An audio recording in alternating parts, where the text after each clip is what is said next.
when you think about, man, they're comparing me to, they're saying I'm the German Rondo. I remember one time that there was something happened to me like that. And Ed Pinckney, they said Ed Pinckney, who played with the Celtics later on, he was a poor man, Cedric Maxwell. I was like, damn, that's a compliment like him for you to say, somebody. I never heard that. Poor man. It's not a poor man, Cedric Maxwell. The Cedric Maxwell Podcast is brought to you by FanDuel, the exclusive wagering partner of the CLNS Media Network. There's another episode of the Cedric Maxwell Podcast. I am Josue Pavone. He is Cedric Maxwell. This episode, just like every episode, is brought to you by our good friends over at FanDuel. Get ready for the NFL season with incredible offers from FanDuel, America's #1 sports book. So visit FanDuel.com/Boston and kick off the NFL season with an offer you don't want to miss. I'll tell you more about that later on. That's FanDuel, the official partner of the NFL and the official sponsor of CLNS Media. Max, we got a few things to get into, man. We got Jayson Tatum's recent interview with Jeff Goodman, and he used the word, the phrase Celtics Mount Rushmore. All right, so we'll get into that in a little bit. Also, Noel Lyles, USA track star, response to the backlash. But first things first, Max, we got to talk about Team USA and the FIBA Basketball World Cup. And 113-111, they lose to Germany. Now they still have a chance to medal here, right? They got to win their next game, and they can get that they can come home with the bronze if they're able to beat Canada. But I'm sure Canada's hyped about that. But what's your response here, man? Are you disappointed? Is it a shock? I mean, this thing has happened a handful of times before, but how are you feeling about this one, especially with this specific Team USA roster? Well, I think it's the roster. Again, U.S. isn't sitting their best. Is Steph Curry there? Jayson Tatum? I mean, You're not playing with your best players. No offense at all to the other teams who are out there, but you're not sending your best players. I think your best players normally go to the Olympics, and if it was more in the Olympics, I'd be more disappointed. But with these World Games, I'm not as disappointed, and it really shows you that the game is a world game now. One time the U.S. dominated it all the time; it was automatic. But now everybody plays basketball. I know they love to talk about soccer and or football, as they would say, but basketball is probably played more than any other sport, I would think, because you can do it by yourself. Soccer, you can't play soccer by yourself. Basketball, you can go play basketball by yourself. All you need is a hoop and a ball. That's it. Yeah.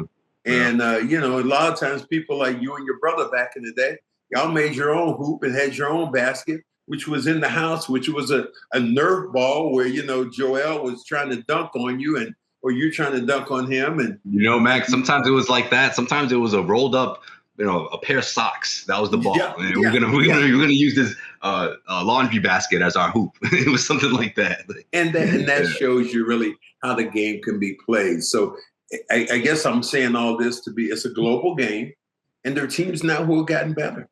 I think you look at the global game now and you start to say, man, what players? Somebody asked me the other day, said, name me a great white player in the NBA. And I said, that's from America. And I said, wait a minute. Jokic, no. Doncic, no. Well, look, I was going to say some of the best. You can list the top 5, and most of them aren't from America, right? Yeah, not from America. So it just really shows you how this game has become a global game, and it's going to be different. There are going to be different results. So far as this is concerned, I am not as disappointed as people might say. But Noel Lyles, I heard kind of what he said, slapping back at NBA players because he was probably smiling. What were they saying about his championship? It wasn't a World Cup, or what were they saying? So he was upset because it's bothered him forever, for the longest time, I guess, that the NBA, when they crown its champion, it's the world champion, Denver Nuggets, the world champion Celtics. In his mind, it's like, wait a minute, you didn't play against the best teams in the world. But everyone, obviously, from the backlash, it was just all about the fact that the NBA is the best league in the world. You're right. That's the goal for most players. And you top that off with the players you talk about. These are players in the world that you talk about. The guys from, Germany, the guys from, wherever they're, playing basketball. Jokic, I think he's an NBA player. And so if you beat him, you're on the world stage. So I think that you are playing against the world's best when you win an NBA championship. Now, during my particular era, maybe it wasn't said as much because you didn't play against the European players. You didn't play against those guys. But now it's a global game, so everybody plays it, and it really is a world championship. Right. Well, that's another thing too, though. I mean, most people are frustrated or they laugh at that comment because they're like, wait, these international players are coming here. You know what I mean? It's not a case of like, oh, there's not enough international talent or, the rest of the world is catching up. I mean, yeah, they're catching up. And it's evident by looking at these NBA players, the top NBA players. I mean, Joel Embiid, the MVP, Jokic. You got Giannis Antetokounmpo. None of those guys were born in America. You know what I mean? Like, that's how global this sport has become. So, when are you going to address the elephant in the room? Well, I just wanted to. When you start talking about Giannis saying, I am not going to sign, I'm not going to re-sign with the Milwaukee Bucks. He's waiting to see how Adrian Griffin pans out first. So I think that's interesting, right? Your boy. And all I've heard is he said, I am not re-signing with the Bucks. All right, so real quick, before we get into that, though, what are the odds? We got two former Celtics players that were big for this Germany team, man. They came up huge. Dennis Schroeder and Daniel Theis, man. Theis. I'm so happy for them. I mean, you got Schroeder. He shot like 57%, 17 points, a game high 9 assists. You got Theis going 10 for 15 from the floor, 21 points, 7 rebounds.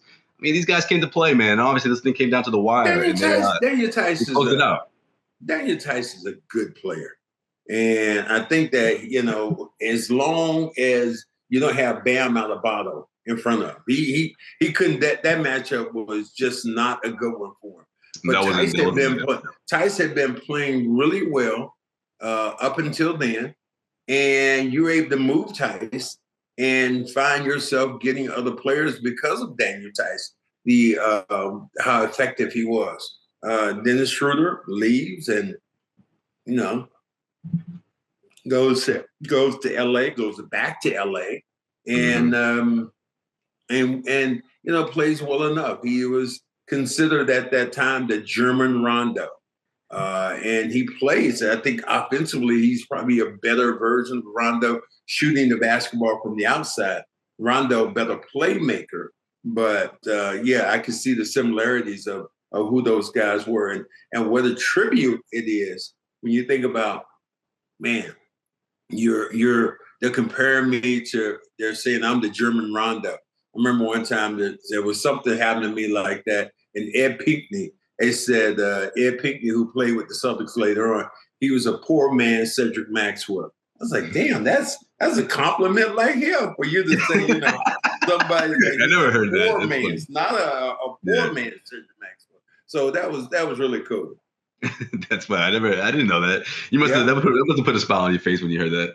yeah, those things. But just the way I've been so fortunate, and I think about when I was a young kid, and I've had a lot of people walk up to me many times in my life and say, "I used to be you in the park," and I was like, they couldn't stop me. And my name, I'm like, I'd score them back. Cornbread scores, cornbread. So those are really cool things. I think back how I was when I played, that I was somebody else when I was in the park, and then for somebody to be you in the park playing, that's a really a cool thing. It's interesting you bring up Giannis because I've never seen, just from print, right? Because of the interview and everything he was saying about he's not fully going to commit to this team until he sees how this season unfolds. But it's like, I get the feeling, I should say, that Giannis just didn't see a first round knockout ever happening, man. And he's like, listen, if you want to go ahead and get a new coach and everything, this guy better be it, because I'm not staying here if that's not the case. He sees what Boston's doing. He sees what, obviously what Miami pulled off. Philly's a mess. And he's like, man, when are we going to get it together? But then at the same time, Max is like, wait, isn't this the team that you wanted? Isn't this the roster that you asked for? Does it really come down to the coach? But isn't it also just wait? I don't understand that, Max. Didn't you just win a championship? Didn't you just win it? You won a chip. Whereas most people in the NBA are screaming. The Charles Barkleys of the world who never won one. People, tease him to this day. But Giannis was able to go get a chip. What did he say when he dropped the 50 piece, as he said, when he went to Chick-fil-A, give me a 50 piece. When he dropped the 50 on Phoenix at that time. I think that it sometimes with NBA players, I think it depends on what day it is, what time it is, and frankly, that's how it is with the way they play. Get ready for the NFL season with incredible offers from FanDuel, America's #1 sportsbook. Right now, new customers can bet $5 and get $200 in bonus bets. Guaranteed. That's guaranteed. Plus, all customers who bet $5 will get $100 off NFL Sunday Ticket from YouTube and YouTube TV. Now is the best time to join FanDuel. It absolutely is. The app is easy to use, and you can be on everything from spreads to player props and more. So visit FanDuel.com/Boston. Kick off the NFL season with an offer you won't want to miss. FanDuel, official partner of the NFL. Yeah, because to me, Max, and what they want. To me, Mac, this is more about the roster. This is about the rest of the Eastern Conference, not only catching up to them, but going past them. You know what I mean? Chris Middleton hasn't been the same player. Drew Holiday was slotted into that number 2 spot. That's not a bad thing, but they need some more of that supporting cast to improve that supporting cast. And they weren't able to do that because, in my opinion, Giannis is so faithful and so, all about his teammates that he didn't want to switch things up. And for him to say like, oh, no, this is about the coach, and I'm not quite sure about the coach, it's just like, is this really about the coach? Do you really think that Coach Budenholzer could bring this team back all the way to the Eastern Conference Finals next year? Like, do you really believe that? I don't know, Giannis, Yeah, I think it does, but so many times I've heard Charles Barkley talk about that. He said he was mad at Shaq because he said, hell, you won one of the great teams. You had Kobe Bryant with you. And Barkley says, who did I have with me? Bob Marley. But he did have, I think Steve Nash was there. Yeah, Marley. Yeah. So he had certain players who were there who played with him. But, I just think, Steve Nash, excuse me, wasn't there. He had moved on to no. You're talking about, You mean the Kevin Johnson team and Dan Marley. And Barkley had some players, but he didn't have those all-star players. And those all-star players sometimes make a difference. It's like people forever have said, well, Michael Jordan never would have won without Scottie Pippen, or vice versa. They wouldn't have won with him. But Scottie Pippen's, ex-wife, what is she doing right now with Michael Jordan? Michael's son. Oh, it's too soon. Would that take about 15 minutes to bring that shit back up, man? Yeah, they're about to get married, man. That's a new rumor. Woo! Boy, no. What's that guest list going to look like? Daddy knows best here, okay? Son, don't do it. Don't do it to yourself. Who makes the guest list? Who makes the guest list? Come on. It won't be Michael. It will not be Michael. It will not be Michael. What was that? Gotta pull up, man. What was that song? What was that song your boy had that you love so much with Jamie Foxx? Oh, Gold Digger? Wow, you nailed that. Nah, come on, Kanye, I made the connection real quick. Say, yay, what do you have? Go. She wants my money. Could be a little bit of that going on. Could He's be. Potentially. Hey, what if it's love? What if it's love, Max? Could be real love. You never know. Gold digger. Yeah, okay. I don't know. I think she has a proven track record, doesn't he, Josue? What she's done. So I think that Michael's looking at it going, son, what do you no, don't. And if you're a father, and now that you are a uncle, Josue, you can speak on this of what you want for your niece. That's right. If you see a bum out there and your niece is with him, what you gonna say? Yeah, that ain't it. That ain't it right there. Nah. We're gonna get rid of this loser. Nah, we ain't. So you're saying this about Michael? You could be real. You could be real with Theo. All right, you don't want to tell your dad. All right, it's cool, but be real with me. You know this ain't the one, right? Come on. Yeah, exactly, and that's what Michael's saying. Michael's saying the same thing, like But we all make mistakes, and hopefully this doesn't cost him. What you think is love or what could be love, sometimes might not be love. But only he knows, I guess. But man, it has really stirred up something down here in the Charlotte community about what happened and Michael not giving his blessings about that. Yeah, I love that. I mean, not the whole story, but the fact that like the Charlotte community is like, man, this is hot news right now because of connections to MJ. All right, let's get to this, man. Jeff Goodman, a recent interview with Jayson Tatum. He interviewed him as an article on the Messenger, and he talked about ultimately becoming one of Celtics' Mount Rushmore. And this is exactly what he had to say. I would love to be on the Mount Rushmore of the Celtics, said Tatum. Bird, Russell, Paul Pierce, and those guys, they paved the way. The one thing all those guys had is chips. I had to get to the top of the mountain to even be considered as one of those guys. I want to be an all-time great. I want to be known as a winner, and I believe I will be. End quote. Max, what do you think about that? I think it's great that he says that. He identifies that. He looks at the history of this team, and he's embracing it. Because a lot of times guys be like, hell with all that. He's going, barring his health, and being healthy, he'll be one of the great scorers. He'll probably be the best scorer in the history of the Celtics if he stays healthy. No question. And if he stays around, right? I think that now what you start to, but the way you really put yourself in Celtics allure is by, getting the ring. Paul Pierce, how did he finally get there? Got him a chip. How did Kevin Garnett get there? Ray Allen, those guys got rings. And at the end of the day, it is, as much as you want to say not, it is true to sometimes to validate your play in the NBA, you have to come up with a ring. Mm-hmm. No question, man. But I feel like I like what he said. I really like what he said. Me too. And the biggest reason for me is that it's not just about winning a championship, it's that allegiance he has, you know what I mean, to Boston, to the Celtics. Like, I love that, right? We talked about that a couple episodes ago. Like, yeah, he hasn't done it yet, but we for a few years, I'm like, man, I want to see him do one of these with the Celtics uniform. Look at the crowd, but hey, I love it here. You know what I mean? This screams that. This rings that. It's not just about championship, not just about, oh, I'm going to be a champion or my legacy. No, this is about having my name etched into Celtics lore, like, being one of those greats. So I being one of those dudes. It's so important. I mean, It was just like, I felt like I was somewhat one of those dudes when I played. But then when I had my jersey retired, I'm like, man, I'm one of those dudes. I'm one of those dudes. Is that what solidified it for you, for real? Well, I mean, yeah, that probably at the end did, because you can never come in that building and say, who is number 31? Who is that? And that will always be identified as with me.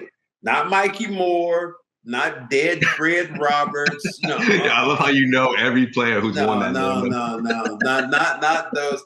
I think Xavier McDaniels might even X-Men wore 31. Number 30. So there were some people, but at the end, Mikey Moore.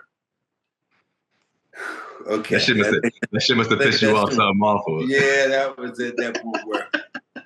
Okay. All right. Well, why don't you give us the story? How'd you get that call? How'd you get that? How'd you get the heads up when you first found out? The owners, the governors of the team, Wick and Pags, they came over to me and said, "What we want to do? We want to retire your jersey." I was like, "Wow." I said, "Wow." I said, "So cool, man."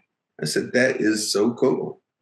And that's all I could think about. And then when I got to the actual ceremony to see Red Auerbach give me a backhanded slap, that just was like uncool.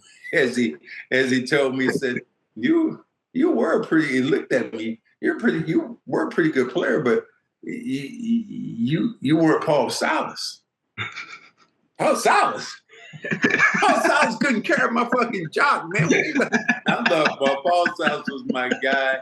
I love Paul Silas, but when Red said that to me, from all these people on my day, I guess that was his way again of bringing me back down. My big day, and you're not Paul Silas. All right. But you know, that's love right there. That's love. That's a backhanded slap, Josue. I'm sorry. That's how that works out. So it was so funny. All right. Well, the beginning of that story was great. I guess it didn't end the way I thought it would, but that's awesome, man. I didn't know that they had approached you like that. Like in person. They approached me like that. So for Tatum, I like what's being said. I like his stance. Right. Like, I want to be one of the great Celtics of all time. And that resonates with players who've been there, who've done that.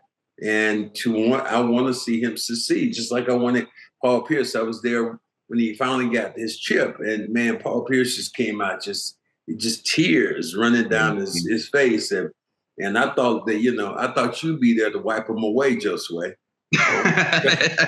Shut up. Boy, you are a Paul Pierce jock. I said Paul Pierce jock sniffer. Oh, I was all right. Take it easy there, Max. All right, take it easy there. All right. I was a kid. All right, Max. I was a kid. I grew up around that time. Hey, listen. The ultimate underdog. All right, real underdogs can relate in this city. Underdog. Paul Pierce is never underdog. He's always been a great player. Get out of here, Max. Nobody was calling him that until KG came along, until Ray Allen came along. No, that's not true. Paul, how do you think he got that name? This is before. How did he get the name? I mean, Shaq solidified him in 01, but after 02, when he was balling out, everybody was like, it's like what he said. I'm a great player on a bad team, and everyone hated it when he said that. Like, it was like he didn't get enough respect. He was a great player. He was still a great player. If you go back in that draft right now, that particular year, I think Olowokandi was taken number 1. Yep. Now you look at Dirk was in that draft and Paul was in that draft. 9 and 10. Dirk, I would take Dirk number 1. But Paul Pierce is going to be my second pick. And Paul Pierce always said he felt like he should have been the second player in the draft. For him to drop down to the Celtics, that was a blessing for the C's. I just feel like people forget about that prime Paul. And I think that has a lot to do with him saying all this stuff when when he's on an interview and when guys are egging him on because they know that he's not going to step down for what he thinks. That's why he's saying this stuff. Like, listen, man, go on YouTube, like he says to the kids. Like, he tells them because he's like, man, they don't put him up there as high as he should be. I love when he said, I'm as good as D Wade. Now, let me look at your face. Let me ask you a question. Because you're a Paul Pierce fan. Was Paul Pierce as good as D Wade? One-on-one individually? Yes. Don't get your shifty eyes looking away, okay? Look right at me here, okay? Was he as good as was he better than D Wade?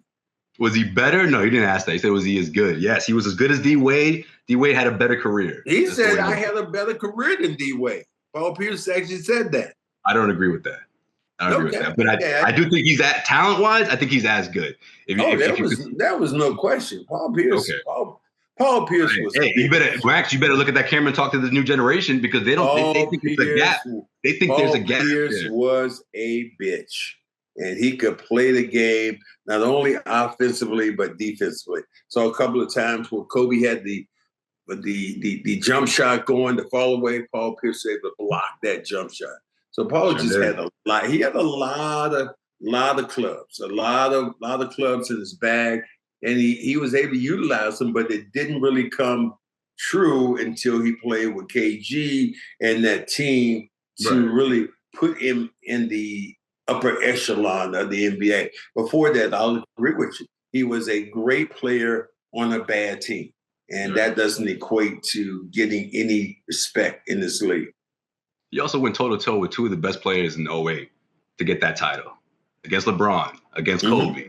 He's like, hold on, Ray, let me guard Kobe in this final. You know, like that comeback. That's true. That's two of the greatest players of all time. You had to battle them to win the championship. So, again, kudos go to Paul Pierce.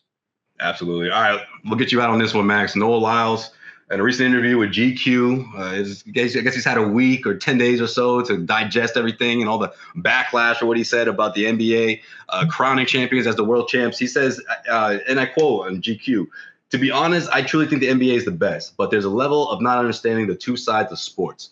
There's the national side and there's the world side. And you can't have the world championship title without facing the rest of the world." What do you think about that? And I just talked about it, Josue. You just asked me that. I just said, again, you're playing against the world's best. Exactly. No Lyles. Hold on. Look at this. Clap back, okay? No, these are the best players right now in the world you're playing against. So, yes, you're playing against the best players when you have Jokic, when you have you can go on all these different.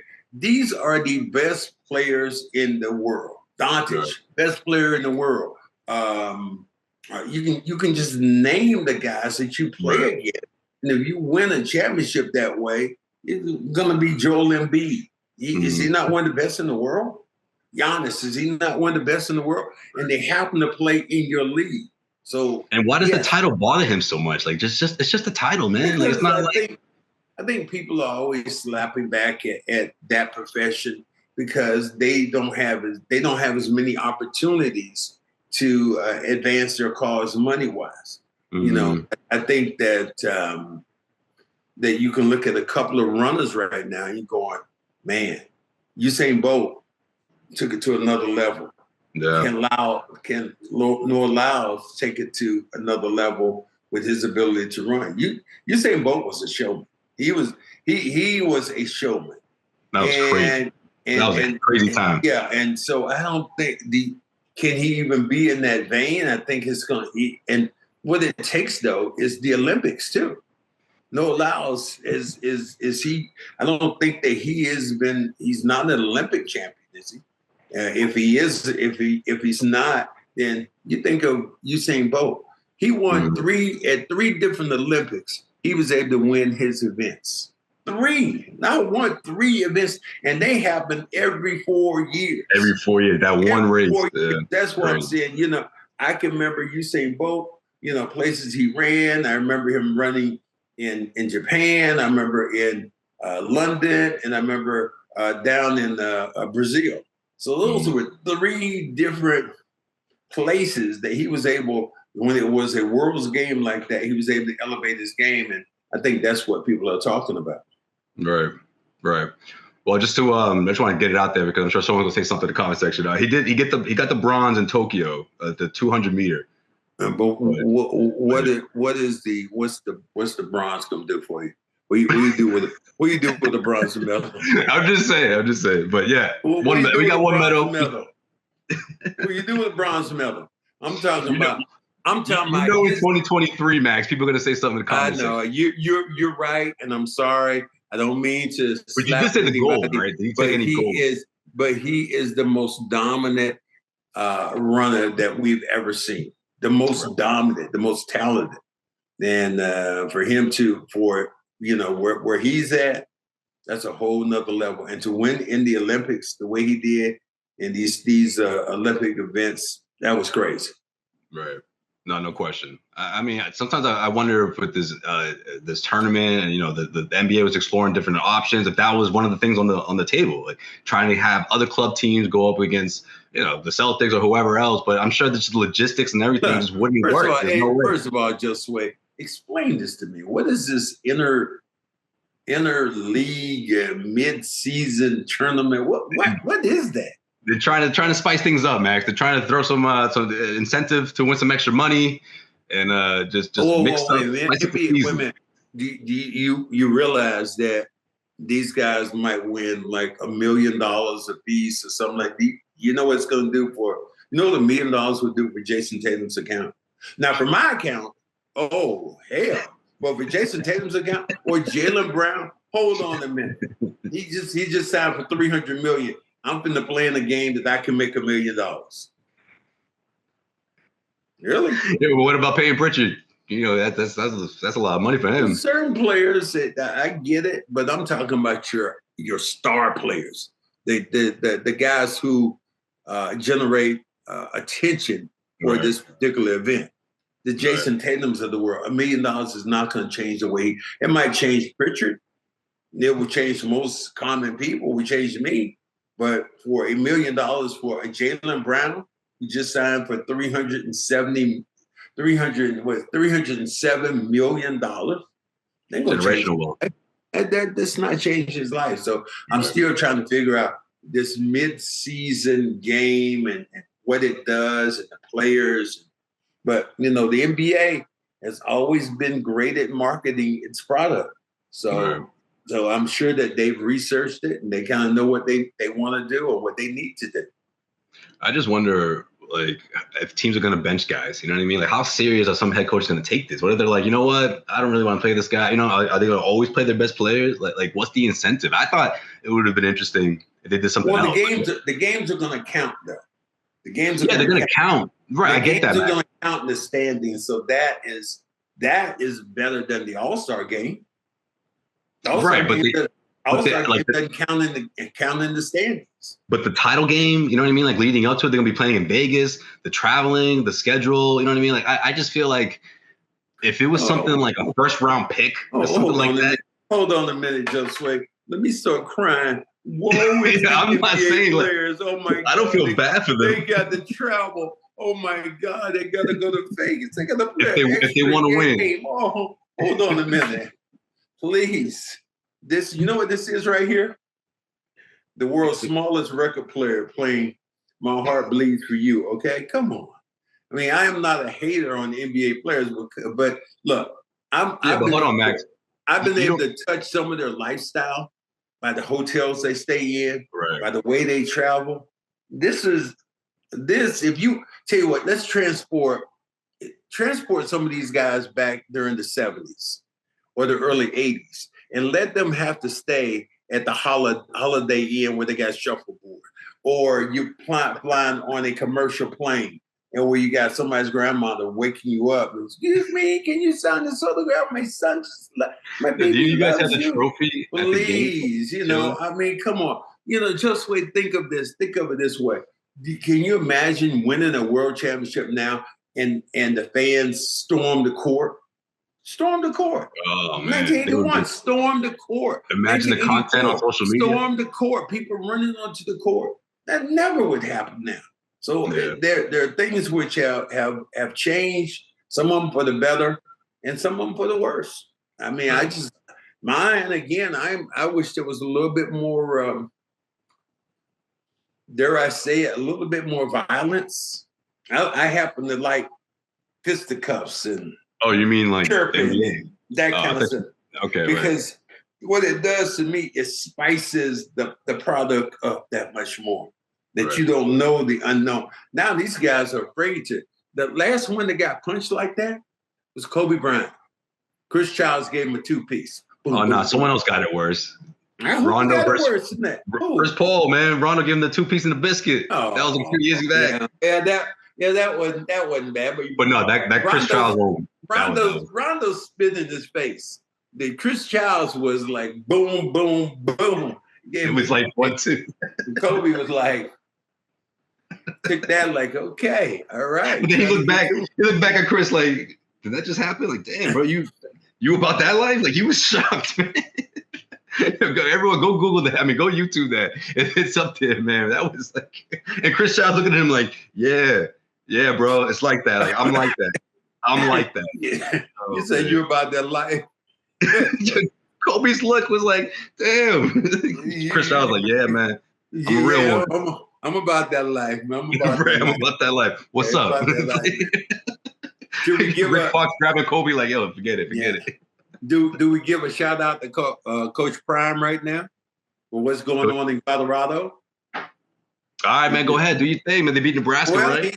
Colorado just won the second game. Yeah, that's right. The pundits were saying that the Colorado Buffalo were only going to win 2 games this year. Well, the first 2 games they played so far, they won both of them. And shout out to Dion. just the way Prime Yeah. It's the way Deion Sanders has been. Just you got to give them. Now he could lose because he got Michigan and all these other teams on the schedule. But man, I tell you what, if he ran for governor right now in the state of Colorado, he's in. He'd have a chance. That's how popular he is, and his name, which I thought was really cool, is bigger than most NFL coaches right now. And they asked him a question I thought was so cool. I didn't get a chance to hear the answer, but they asked him if he would want to coach the Dallas Cowboys. Wow. Stay tuned.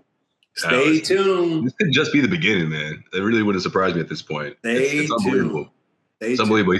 He took on this challenge, and he's just smiling at all his doubters, man. It's incredible stuff, man. You look at a program like that. Now they're ranked. You know, they haven't been ranked. I don't think ever. Right? It's the first time. Here's the thing I think is funny. I had some friends over the day, and they were looking at the game, and they said, "Oh, his son right now is in the running right now for the Heisman Trophy." I said, "They've only played one game, now 2 games. Hey, and you're already in the running?" Yeah. So I think that the hype machine, until Colorado gets blasted, the hype machine is going to get bigger and bigger and bigger. And you got to give, you got to give Deion Sanders, credit. He goes on down the line. You can't break me because you didn't make me. I'm a difference maker. I won all, and he has. He's won every place he's gone. So you got to give him more props. And man, we'll see what happens when Colorado plays again. This is really a cool story. Oh man, 100%. I just love the press conferences, man. It's like it's got like a WWF vibe. You know what I mean? Like back in the day, where they give their little speeches in between the matches and stuff. It's like it's like him against everybody else, and the team is just playing for him. And they're all committed. Me against the world, baby. Me against the world. So, and I love what he says, because he said, "Look, hell, I don't even play, but I'm fully invested right now, or people are fully invested in him in the news, because I know Shannon Sharp is going to be, your guy Shannon Sharp is going to be all over this one.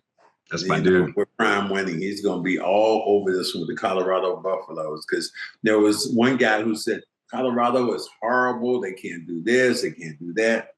Deion won that first game, and the guy had to eat crow. What is he going to eat this week? I know, right? Every week's gonna have to have some kind of excuse or some sort of like cop out as to why they keep winning. Like, that's the fun part, man. Absolutely. We'll see how far it goes, man. We'll see what happens next week. Of course, another episode of the Cedric Maxwell Podcast. Got a special guest coming up at some point. I don't want to break any hearts, so we're gonna just surprise y'all. Maybe it's next week. So you gotta stay tuned for that. All right, brother. I can't wait. That's going to do it for this episode of the Cedric Maxwell Podcast. Subscribe, rate, review, all that good stuff. And on any platform where you listen to us, this Cedric Maxwell Podcast. He is Cedric Maxwell. I am Josue Pavone. And we'll see you guys next week. New FanDuel customers can bet $5 and get $200 in bonus bets. Guaranteed. Plus, all customers who bet $5 will get $100 off NFL Sunday Ticket from YouTube and YouTube TV.